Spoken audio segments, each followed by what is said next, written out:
ഞാൻ എവിടെ പ്രസംഗിച്ചാലും എത്ര കാലം ആയി പ്രസംഗം തുടങ്ങി അന്ന് മുതലേ ഞാൻ ഈ ബന്ധങ്ങളെക്കുറിച്ചേ പറയാറുള്ളൂ കാര്യമായിട്ട്. അതിൻ്റെ കാരണമാണ് ഞാൻ ഈ സംഭവത്തിലൂടെ നിങ്ങളോട് പങ്കുവെക്കാൻ ആഗ്രഹിക്കുന്നത്. 1990 പത്തനംതിട്ട കാത്തലിക് കോളേജിൽ പ്രീ-ഡിഗ്രിക്ക് പഠിച്ചൊരു പെൺകുട്ടി ഉണ്ടായിരുന്നു. പഠിക്കാനൊക്കെ മിടിക്കുകയായിരുന്നു. പക്ഷെ അവൾ സെക്കൻഡ് ഇയർ പേപ്പർ എഴുതാൻ നേരത്ത് അവൾക്ക് അസുഖം വന്നു. ഡയഗ്നോസ് ചെയ്തു, ക്യാൻസറാണ്. Cancer secondary സ്റ്റേജിലായി. ഇത്രയൊന്നും ചികിത്സാ സൗകര്യങ്ങളില്ലാതിരുന്ന ആ കാലത്ത് പത്തനംതിട്ടയിൽ സെൻറ്റ് ലൂക്ക് എന്ന കൊച്ചു ആശുപത്രിയിൽ അവളെ അഡ്മിറ്റ് ചെയ്തു. അപ്പോൾ അത് ഓവറിയിലേക്കൊക്കെ സ്പ്രെഡ് ചെയ്തിരിക്കുന്നു പറഞ്ഞു.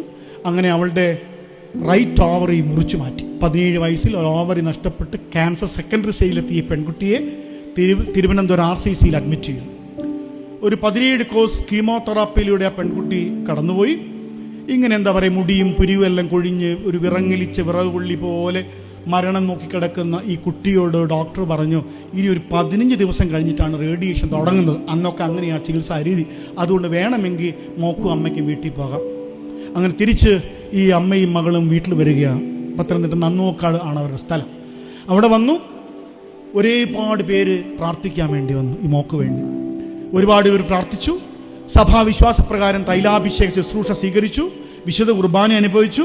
അങ്ങനെ മരണം കാതോർത്ത് കിടക്കുന്ന ഒരു 17 വയസ്സുകാരിയെ കാണാൻ അവളെ 10ാം ക്ലാസ്സിൽ മർത്തോമ ഹൈസ്കൂൾ അവൾ പഠിച്ചത്. അവിടെ പഠിപ്പിച്ച 2 അധ്യാപികമാർ വന്നു.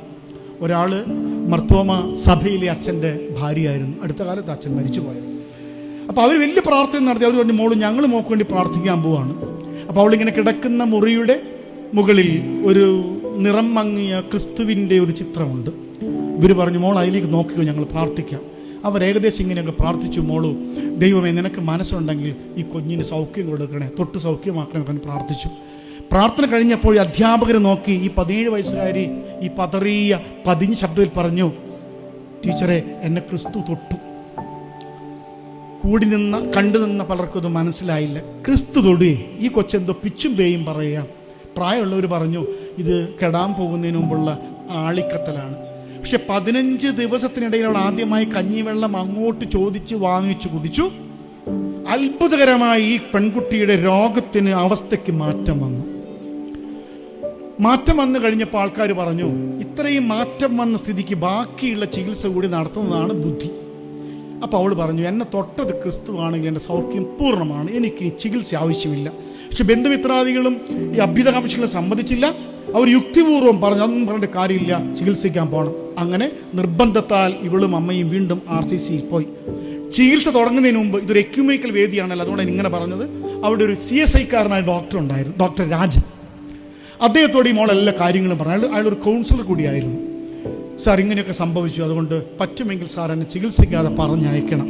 ചികിത്സിച്ചാലും എനിക്ക് സൗഖ്യം വരുമെന്ന് ഉറപ്പൊന്നുമില്ലല്ലോ. പക്ഷെ അതിനൊരു മെഡിക്കൽ എത്തിക്സ് ഒക്കെ ഉണ്ട്. അമ്മയുടെയും മോളുടെയും നിർബന്ധത്തിന് വഴങ്ങി എഴുതി ഒപ്പിട്ടൊക്കെ കൊടുത്ത് ഒരു ചികിത്സയും നടത്താതെ മകൾ തിരിച്ച് പത്തനംതിട്ടയ്ക്ക് വന്നു. ഒരു ഗ്രാമം, ഒരു ഇടവക, ഒരു സമീപ പ്രദേശം മുഴുവനും ഈ 17 വയസ്സുകാരിയെ നോക്കിക്കൊണ്ട് എന്താ ഇവർക്ക് സംഭവിക്കുന്നത്? ആ പെൺകുട്ടിയുടെ നന്മ കൊണ്ടല്ല, ആ പെൺകുട്ടിക്ക് വേണ്ടി പ്രാർത്ഥിച്ച അധ്യാപകരുടെ നന്മ കൊണ്ടല്ല, എനിക്ക് നിങ്ങൾക്ക് വർണ്ണിക്കാനും വ്യാഖ്യാനിക്കാനും വിവരിക്കാനും പറ്റാത്ത ദൈവകൃപയെന്ന് പറയുന്ന 2 അക്ഷരത്തിൻ്റെ അതിമഹത്വം കൊണ്ട് ഈ പെൺകുട്ടി രക്ഷപ്പെട്ടു. അതുമായി ബന്ധപ്പെട്ട് പിന്നെ ഒരു ഡോസ് മരുന്ന് പോലും കഴിക്കാതെ അവൾ PG കഴിഞ്ഞു, B.Ed കഴിഞ്ഞു. 25-26 വയസ്സായപ്പോൾ കല്യാണ ആലോചനകൾ തുടങ്ങി. ആദ്യത്തെ സ്റ്റെപ്പ് എല്ലാം ഓക്കെയാണ്.